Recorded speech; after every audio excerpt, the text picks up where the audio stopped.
রহমতুল্লাহ ওয়া বারাকাতুহু। প্রিয় উপস্থিতি, আজকে 55 বছর পর এই রাজধানী ঢাকা শহরে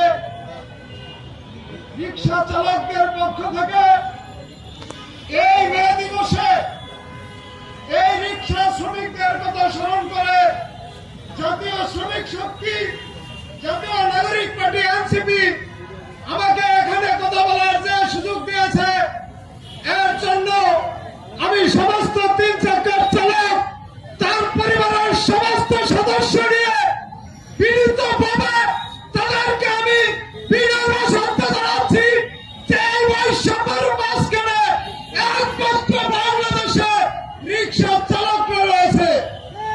প্রিয় উপস্থিতি, আপনারা জানেন আজকে রাষ্ট্রীয়ত্ব ব্যয় করে বড় বড় শুনানি করা হচ্ছে, শ্রমিকদেরকে ডেকে এনে সেখানে শ্রমিক বান্ধব কথা বলা হচ্ছে।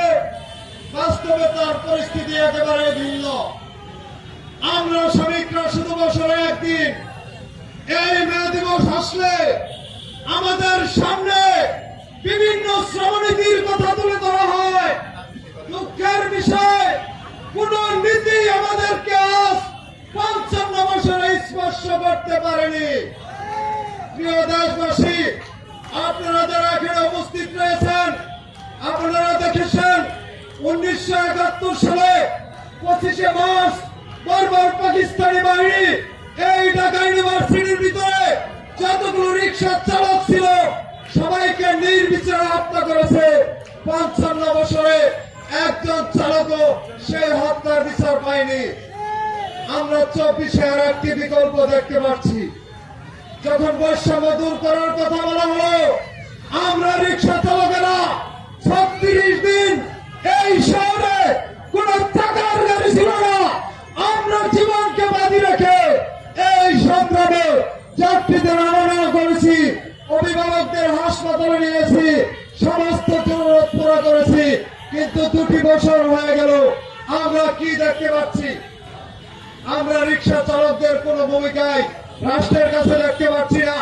আজকে এই মে দিবস উপলক্ষে আমি এই সমস্ত শ্রমিক শক্তির সমস্ত নেতা কর্মীর সামনে বলতে চাই, আমরা রিক্সা চালকেরা বৈষম্যের শিকার হচ্ছি, আমাদেরকে বৈষম্যের হাত থেকে বাঁচা।